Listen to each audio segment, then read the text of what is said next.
उस लड़के के घर में दौलत थी, शोहरत थी, सब कुछ था जो एक लड़के को चाहिए, लेकिन फिर भी उसने अपना घर छोड़ दिया केवल इसीलिए कि वो यीशु मसीह पर विश्वास करता था। इसीलिए उसके पेरेंट्स ने उसको निकाल दिया।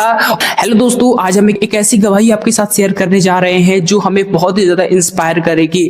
एक लड़का जिसके परिवार वालों ने, जिसके पेरेंट्स ने इसलिए उसे निकाल दिया क्योंकि उसने यीशु मसीह पर विश्वास किया।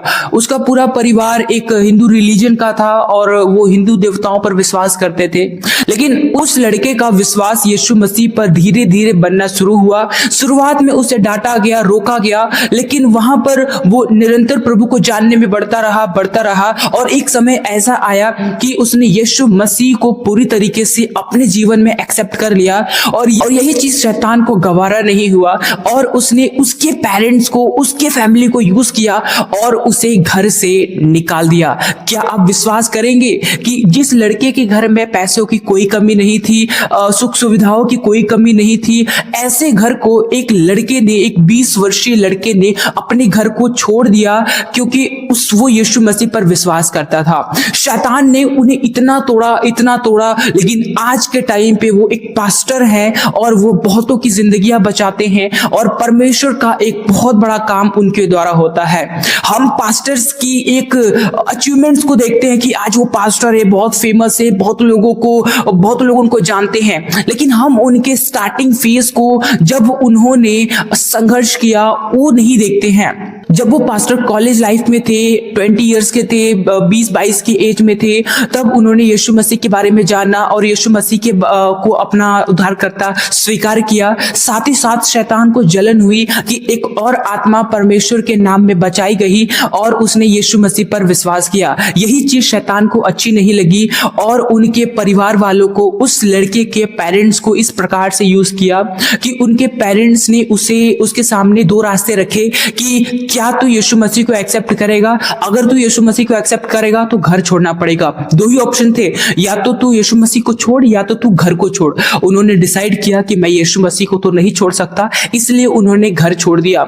घर छोड़ने के बाद उनकी परेशानियां और बढ़ गई और इतनी दिक्कतें, इनकी इतनी तकलीफें आने लगी कि खाने के लिए पैसे नहीं, रहने के लिए जगह नहीं, और यहाँ तक कि उन्होंने अपनी गवाही में यह बताया कि रास्ते पर रहने वाले भिखारियों को वो देखते थे और वो देखते थे कि उनको पैसे मिल रहे हैं, लोग आकर उन्हें पैसे दे रहे हैं, वो भी भूखे थे, उनके पास भी पैसे नहीं थे और उनके मन में भी आया कि मैं उनके साथ जाकर खड़ा हो जाऊं जिससे मुझे भी कुछ पैसा मिले और मैं उन पैसों से कुछ खा पी लूं। और ये विचार उनके मन में आया और इसके तहत वो अपने उस पेट की आवाज को नजरअंदाज नहीं कर पाए और वो उस लाइन में लग गए। लाइन में तो लग गए, लेकिन जब वो देख रहे हैं कि लोग आ रहे हैं, बाकी लोगों को पैसे दे रहे हैं, बाकी लोगों को भीख दे रहे हैं, लेकिन उन्हें कोई 1 रुपया नहीं दे रहा है क्योंकि वो अच्छे खासे परिवार से थे, तो उनकी बॉडी भी अच्छी थी, उनका शरीर भी अच्छा था, जिसको देखकर नहीं लगता था कि ये कोई भिखारी होगा या भीख मांगने वाला होगा, तो लोग उनको नहीं देते थे। ये देखकर वो रोने लगे, वहां पे टूट गए कि हे प्रभु, मुझे लोग पैसे नहीं दे रहे हैं, क्यों नहीं दे रहे हैं प्रभु? मेरे साथ इतने सारे कुछ लोग हैं, उन्हें तो मिल रहा है लेकिन मुझे नहीं दे रहे हैं। ये सोचते वो रोने लग गए, वो प्रार्थना मन ही मन कर रहे थे। फिर उनके मन में एक वचन आया कि क्योंकि यहोवा का पीछा करने वालों को किसी बात की घटी नहीं होती और परमेश्वर उनका देखभाल करता है, किसी भली वस्तु की घटी नहीं होती। परमेश्वर उन्हें खिलाएगा, वो चिड़ियों को खिलाता है, वो जानवरों को खिलाता है, तो वो मनुष्य को क्यों न खिलाएगा। ये सारे वचन उनके दिमाग में आने लगे और जैसे ही कोई व्यक्ति उन्हें पैसे देने ही वाला था कि उन्होंने अपने हाथ पीछे कर लिए और वो पैसे नीचे गिर गए और वहां से वो वहां से निकल गए और उन्होंने वहां पर एक कसम खाई। उन्होंने एक दृढ़ निश्चय किया कि मैं किसी के सामने हाथ नहीं फैलाऊंगा क्योंकि मेरा पिता है, मेरा परमेश्वर है जो मुझे देगा, मुझे खिलाएगा, वो मुझे रख रहा है तो कैसे न कैसे वो मुझे खिलाएगा। ऐसा सोचकर वो वहां से निकल गए। फिर समय बीतता है, फिर वो कॉलेज में आ जाते हैं, ज्वाइन कर लेते हैं और वो साथ ही साथ एक दुकान पे, जनरल स्टोर पे जो बुक्स जो सेल करते हैं वहां पे वो काम करने लग जाते हैं। धीरे धीरे समय बीतता है, उनके मन में परमेश्वर को जानने की चाहत और बढ़ती रहती है। जनरली होता है कि हम अपने परेशानियों से परेशान होकर कि हमारे जीवन में दिक्कत आ रहा है, परेशानी आ रहा है, जिसकी वजह से हम प्रभु को छोड़ देते हैं। लेकिन यहाँ पर इन्होंने प्रभु को नहीं छोड़ा। निराशाएं थी, परेशानियां थी, लेकिन वो उससे लड़ते चले गए और एक समय ऐसे बीतते चले गए। उन्होंने अपनी गवाही में यहाँ तक बताया कि उनके पास पैसे नहीं होते थे और इवन जिस दुकान पे वे काम करते थे, अगर कोई जरूरतमंद आ जाता था जिनके पास पैसे नहीं होते थे, तो वो जो किताबें हैं, जो बुक्स है, पेंसिल्स वगैरह जो भी है, वो उन्हें फ्री में दे देते थे और उनका उसका पैसा वो अपने सैलरी से देते थे। तो वहाँ के जो उनके मालिक थे वो डांटते भी थे, लेकिन फिर भी वो परमेश्वर के काम को करते रहे, दया करते रहे, दूसरों पर नम्रता करते रहे, लोग जरूरतमंदों की मदद करते रहे। धीरे धीरे वो कॉलेज के टाइम पे जब वो हॉस्टल वगैरह में उधर अपना रूम लेकर जहाँ भी वो रह रहे थे, वहां पर उनके पास जब कॉलेज में थे तो असाइनमेंट लिखने के लिए भी पैसे नहीं होते थे कि वो फाइल बना सके, वो पन्ने खरीद सके। आज के टाइम पे हमारे पास पन्ने हैं और हम लिख भी लेते हैं, हमारे पास सारी सुविधाएं हैं, फिर भी हम प्रभु को महत्व नहीं देते, हम प्रभु को धन्यवाद नहीं कहते। लेकिन उनके जीवन में ऐसा हुआ कि उनके पास एक पन्ना खरीदने तक का पैसा नहीं था कि वो पन्ना भी खरीद सके। वो अपने मित्रों से, अपने सहपाठियों से, जो उनके साथ क्लासमेट्स थे, जो कॉलेज में साथ थे, वो जैसे जब पहला सेमेस्टर आया तो उस समय जब उन्हें असाइनमेंट लिखने थे तो वो सारे लोगों के पास गए, बारी बारी करके उन्होंने कहा कि यार मेरे फाइल को कंप्लीट करने के लिए मुझे कुछ पन्नों की जरूरत है, कम पड़ रहे हैं, दे दो। ऐसे करके वो सारे लोगों से मांगे। पहला सेमेस्टर पूरा हुआ, फिर सेकेंड में भी उन्होंने ऐसा ही किया। फिर लोगों को, जो वहाँ के यूथ थे, स्टूडेंट्स थे, तो उनको लगने लग गया कि यार इसके पास तो पैसे होते नहीं है, आ जाता है मुंह उठाकर मांगने। और इसकी वजह से उनका इमेज लोगों की नजर में, स्टूडेंट्स की नजर में बहुत गिर गया था। और अब उसके बाद जब वो थर्ड फोर्थ ऐसे जब उन पास जाते मांगने के लिए, तो लोग कमरा भी नहीं खोलते। वो जब वो जाते खटखटाते तो लोगों को पता चल जाता कि नहीं वही है, वो बोलते, तो दरवाजा भी नहीं खोलते उनके मुंह पर और नीचे से ही पन्ना खिसका देते। दरवाजे के नीचे जो हल्की सी एक दरारें होती है, वहां से वो पन्नी खिसका देते थे। तो इस प्रकार से वो इतना जिल्लत सहना पड़ गया। वो वहां पे दुखी हो गए और खुश हो गए कि हे प्रभु, अच्छा हुआ मुझे मांगना नहीं पड़ा और लोगों ने खुद ही दे दिए ये चीज। तो ये अपने साथ हुई आपदाओं को, अपने साथ हुई घटनाओं को पॉजिटिविटी में ले रहे थे। तो हम इन चीजों से देख सकते हैं कि एक पास्टर, एक यूथ जब वो रहता है उस समय वो कई सारी परेशानियों से निकलता है, लेकिन आज हम केवल उनके संघर्ष को नहीं देखते हैं और उनके अचीवमेंट्स को देखते हैं कि आज वो किस स्तर पे हैं। आज हजारों लोग उनको फॉलो कर रहे हैं, लाखों लोग उन्हें फॉलो कर रहे हैं। तो मैं जिनकी गवाही आपके साथ शेयर कर रहा हूँ, ये बहुत ज्यादा इंस्पायरिंग है। फिर धीरे धीरे करके समय बीतता चला गया। कॉलेज लाइफ में जब वो थे तो वो बाइबल स्टडी करते थे, परमेश्वर को बहुत समय देते थे, प्रेयर करते थे। और उन्होंने अपनी गवाही में यह भी कहा कि उन्होंने अपने कॉलेज लाइफ में अपने मित्रों के साथ, अपने दोस्तों के साथ तकरीबन 18 से 19 अपने दोस्तों को, अपने मित्रों को और कॉलेज में रहने वालों को समेत 18 से 19 लोगों को उन्होंने प्रभु में लेकर आया। इवन प्रभु में ही नहीं लेकर आया, बल्कि उनमें से ज्यादातर लोग आज के टाइम पे पास्टर हैं, प्रभु की सेवा करते हैं। तो उन्होंने कॉलेज लाइफ में इतने दिल्लत सहते हुए, इतने कमी घटी में भी उन्होंने प्रभु को महत्व दिया और परमेश्वर का प्रचार करते रहे। और आज उन एक दिए से 18-19 दिए उन्होंने वहां पे जलाए और वो 18-19 आज पास्टर बने और वो सेवा कर रहे हैं और वो भी कईयों को बता रहे हैं। तो इस तरीके से वो एक स्रोत हुए, एक जड़ हुए, जहां से कई सारी शाखाएं निकली और उन शाखाओं में पत्ते फूल लगते चले गए। आखिर में जब उनका कॉलेज का आखिरी साल आया, जिस दिन उनका कॉलेज में लास्ट डे था, उस दिन उन्होंने डिसाइड किया कि मैं कॉलेज के प्रिंसिपल को ये सुसमाचार सुनाऊंगा। तो उन्होंने एक रात पहले उन्होंने प्रेयर करा। रात भर वो परेशान रहे, परमेश्वर के वचनों को दोहराते रहे, परमेश्वर के वचनों को मनन करते रहे। एकदम परेशान हो गए, एकदम चिंतित हो गए, नींद उनकी आंखों में नहीं थी। सिर्फ प्रार्थना करते रह गए, सिर्फ प्रार्थना करते रह गए, वचन को मनन करते रह गए कि हे प्रभु, मैं प्रिंसिपल को जाकर सुनाऊंगा, आप मेरे साथ रहिएगा, उनके मन को बदलिएगा। तो वो अपने तरीके से रात भर उन्होंने प्रेयर किया, परेशान थे। अगले दिन जब सुबह हुआ तो वो अपने प्रिंसिपल के कैबिन के सामने गए। उन्होंने देखा कि प्रिंसिपल किसी पे चिल्ला रहा है, किसी पे जोर कर रहा है। तो वहां पर यह सब सुनने के बाद वो और परेशान हो गए कि प्रिंसिपल का मूड बहुत खराब है, और यह सुनकर वो और परेशान हो गए। लेकिन बाद में जब थोड़ा समय बीता तो प्रिंसिपल ने उन्हें बुलाया अंदर, तो बोले क्या बात है। वो थोड़ा सा कड़क आवाज में बोले कि क्या बात है। अपने तरीके से वो अपना रौब जमाने लगे। तो उन्होंने कहा कि यीशु आपसे प्रेम करता है, यीशु आपको चंगाई देता है, यीशु आपको सुरक्षा देगा। उन्होंने अपने तरीके से जो भी कहा। उन्होंने रात भर जो प्रेयर करा, जो तैयारी की, वो उनके मुंह पर आया ही नहीं, बल्कि जो भी उनके मन में आया वो कहते चले गए। उन्होंने कहा कि यीशु आपको चंगाई देगा, तो प्रिंसिपल ने कहा कि मैं क्या रोगी हूँ कि मुझे चंगाई की जरूरत है, यीशु आपको क्षमा करेगा, वगैरह वगैरह जो भी चीजें उन्होंने करी, उन्होंने वहां पे कहा। लेकिन प्रिंसिपल ने वहां पे उनको डांट कर भगा दिया कि तू निकल यहाँ से, नहीं तो फिर मैं तेरा लाइफ बर्बाद कर दूंगा। तो इस तरीके से उनको डांट कर भगा दिया। तो वहां से वो चले आए और वो थोड़ा सा दुखी हुए कि प्रभु, मैंने जैसा सोचा था रात भर मैंने वो नहीं किया, तो मुझे माफ करिएगा। अपने तरीके से वो प्रेयर करते रहे, दुखी रहने लगे।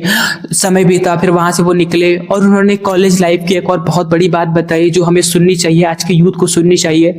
जब वो कॉलेज से निकल रहे थे तो सबको अपना सर्टिफिकेट डिस्ट्रीब्यूट किया जा रहा था। तो वो अपने कॉलेज में बहुत अच्छा रैंक लेकर आए थे, तो वहां पर उन्हें गिफ्ट मिलने वाली थी।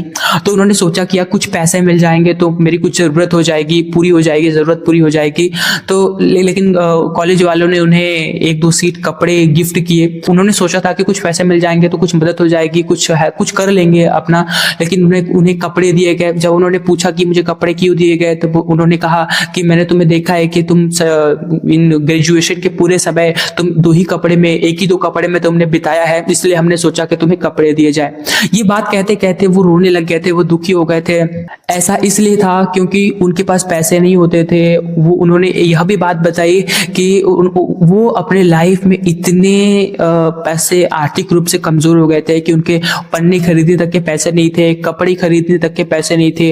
वो कपड़ों को कैसे यूज करते थे, वो कपड़े को पूरा नहीं धोते थे। जैसे बाथरूम वगैरह होता था तो वहां पर और स्टूडेंट्स के जो सोप होते थे, चीजें होती थी, वो उसको कलेक्ट करके उससे अपने कपड़े के कॉलर को, अपने इस हाथ के कॉलर को वॉश करते थे, और यही वॉश करके वो हमेशा पहनते थे।